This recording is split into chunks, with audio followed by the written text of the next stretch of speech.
imobiliários, Carol? Ah, esse aqui o André gosta, porque eu sei que ele tá comprando fundos imobiliários. Muito tem se falado em taxação dos fundos imobiliários. Que pé que tá isso? Porque a galera tá desesperada.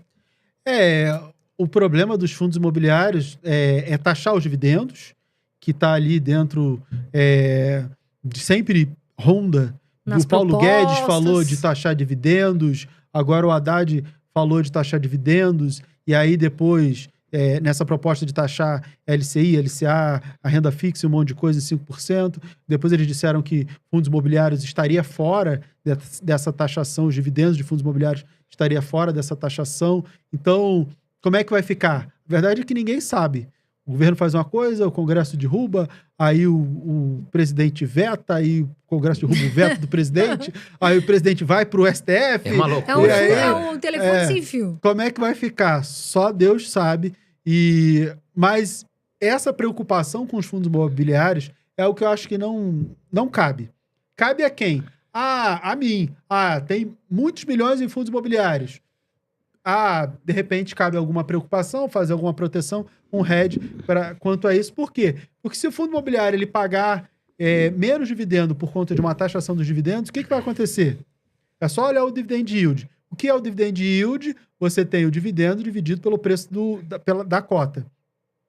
Se eu aceito comprar um fundo imobiliário, a minha percepção de risco para determinado fundo imobiliário, assim que a gente faz precificação, principalmente para fundos de papel, se a minha percepção é que o risco para aquele determinado fundo permite que eu receba 10% ao ano de dividendo, e para outro fundo eu acho que ele tem mais risco, aí para aquele outro fundo eu queira receber 12% de dividendo, tá ali na minha percepção de risco.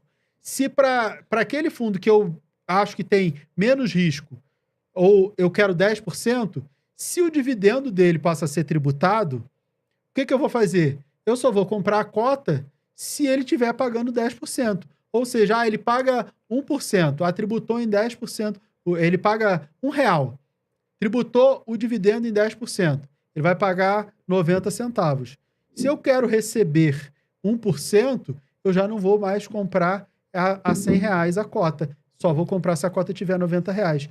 Qual a minha expectativa de se tributar? O mercado vai se adequar, a gente tende a ter uma queda das cotas e pronto. E a nova realidade vai ser cotas com tributação e você vai buscar o mesmo dividend yield de antes. Mas aí a cota mais barata. Exatamente. Vai negociar. Só que aí tem um outro ponto. A taxa Selic, ela é sempre uma métrica, né? Porque todo mundo olha assim, eu tô ganhando muito na renda fixa, não vou para renda variável. Ou, para ir para renda variável, eu vou exigir mais. Só que pensa que a taxa Selic cai, como é a expectativa no ano que vem. De repente, a queda da taxa Selic faz um contraponto para uma taxação que eu acho que não vai acontecer, mas se acontecesse, a taxa Selic poderia ser esse contraponto e ninguém perceber queda nenhuma. Sim. Entendeu? Eu acho que não vai taxar os fundos imobiliários, os dividendos, mas se taxasse, a queda que a gente veria nas cotas poderia ser contrabalanceada com a queda da Selic, uma coisa acabar ficando pela outra e ninguém perceber nada demais. Por isso que eu não me desesperei. Eu poderia simplesmente entrar vendido em alguns fundos imobiliários mais líquidos para redear, pelo beta equivalente da minha carteira de fundos imobiliários, redear minha posição. Mas eu nem fiz isso porque eu acho que não vai tributar e, se tributar, a própria queda da Selic acabaria equalizando. Ô Mira, desde dezembro de 2024 a gente viu uma recuperação muito forte aí do índice dos fundos imobiliários, o IFIX, e vários outros fundos imobiliários subiram até muito mais do que o próprio índice do IFIX. Chegamos em alguns fundos imobiliários que negociavam aí a preço sobre valor patrimonial 0,80, 0,90, ultrapassaram por exemplo, vou citar aqui o TRXF11, que é um que eu gosto muito. Fundos de tijolo, que estão acima de 1, mas que tem qualidade, você continua comprando ou passou de 1? Que eu sei que de papel não, eu queria até que você explicasse. Mas como é que funciona para você no seu raciocínio com os fundos de tijolo?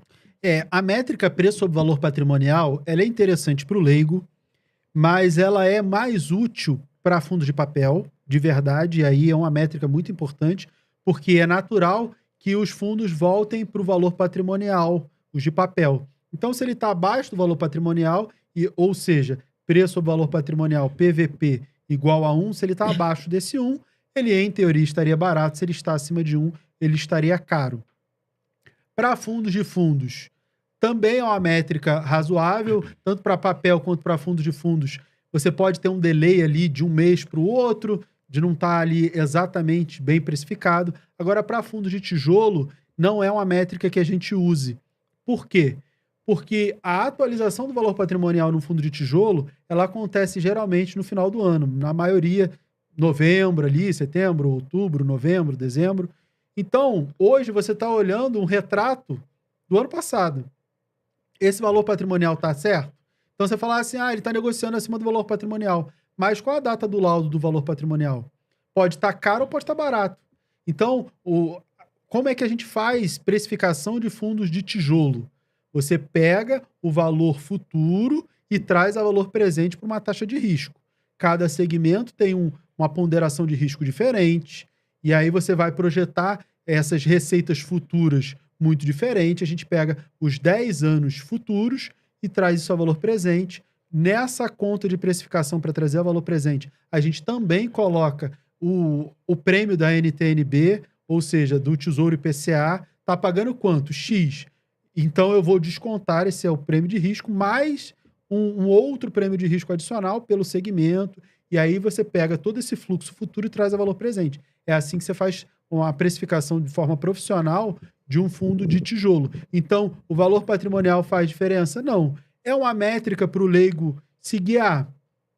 Até é, mas como eu falei, normalmente está defasado. Então você está olhando pelo retrovisor, você está dirigindo o carro olhando pelo retrovisor e deve ter alguma coisa incoerente aí, tá? Então, eu compro fundos de tijolo acima do valor patrimonial? Sim, porque o valor patrimonial não é a melhor das referências para tijolo. Para FOF e para papel, sim, é uma métrica direta o valor patrimonial. E quais fundos, professor, você está agora recomendando, enfim, que você está comprando? Abre o jogo aqui com a gente. Não, agora eu não estou comprando nada. Eu Tá comprei. segurando. Eu comprei muito antes dessa alta, porque eu já esperava Já era, uma né? valorização. Já passou, né? Não, O ainda está barato, ainda tem oportunidades. Tem. Eu vejo fundos de papel Obrigada, com né? o CDI em 15. A gente tem os fundos de papel pagando bem, vão continuar a pagar bem. Fundos voltados a CDI. O SAD, o VGIR e o KNSC. Ontem o KNSC divulgou o resultado, tá pagando acho que 1,10 de dividend yield. Tá pagando bem. O SAD também tá pagando bem. O VGIR eu não vi, mas os fundos de CDI estão pagando bem, vão continuar pagando bem durante um tempo, porque o próprio Copom disse que a Selic vai ficar alta por um tempo longo. Então, estão pagando bem. Aquele Core 11 é bom? Me perguntam muito desse fundo, professor. Eu não acompanho, eu não lembro se esse Core 11 é aquele que... Não é esse que é voltado ao dólar. Esse é um fundo que eu não acompanho muito. Eu perguntei porque vi bastante gente me perguntar, também não conheço. Alguém me perguntou outro dia, mas eu não lembro de cabeça. Eu acho que eu já olhei alguma coisa, mas ele é um fundo mais novo. De cabeça, eu realmente não lembro. Fundos de papel, eu acho que são interessantes nesse cenário de juros altos e inflação alta. Eu comprei bastante fundo de papel no primeiro semestre. Por quê? Porque eu precisava equilibrar. Eu esperava uma valorização deles. Eu falei isso ano passado, falei para os alunos. E a minha carteira de tijolo minha carteira estava acho que uns 60%, 70% tijolo. Eu equilibrei para 50-50. Então, comprei bastante papel para equilibrar a carteira. Eu gosto do KNSC. Faz parte das minhas recomendações. Eu acho que é uma escolha equilibrada. Está pagando, acho que, praticamente igual ao MXRF, que todo mundo adora, o MXRF11. Só que eu prefiro o KNSC. E que já está caro, né? Já subiu de 1 no PVP. E o KNSC eu acho ele mais equilibrado entre CDI e PCA. Gosto de uma série de fundos de tijolo. Lajes corporativas ainda estão muito baratas, né? A gente viu o HGRE pagando um dividendo bem significativo, vai pagar esse mês um dividendo bem significativo, mas lajes tendem, ainda com a Selic alta, tendem a apanhar um pouco, mas assim, aí depende do que cada um quer, né? Eu quero mais renda imediata, mais fundo de papel. Eu estou procurando oportunidades, dá uma olhada em laje corporativa. Selic alta também impacta shopping. Então, shopping pode apanhar um pouquinho, porque a Selic alta tende a bater no consumo, né? Então, os shoppings tendem a ter uma redução de circulação, então a gente pode ter alguma oportunidade em fundos de shopping também. Logístico não mudou tanto assim, então acho que o BTLG é um fundo que eu gosto Sim. do HGLG, mas acho que o BTLG tá pagando até mais que o HGLG, então tem gente que me pergunta, vale a pena trocar? Até vale, a troca eu acho interessante. Hoje, eu acho que uma carteira ela deveria ser 50% papel e 50% tijolo na situação atual. Às vezes eu boto mais papel, às vezes mais tijolo, mas com a situação atual, eu acho que a gente tem oportunidade para os dois lados e uma carteira equilibrada seria, acho mais... Fala, galera! Se você curtiu o vídeo, não se esqueça de deixar o seu joinha aqui embaixo. E se ainda não está inscrito no canal, aproveite e clique no botão de se inscrever para não perder mais nenhum conteúdo.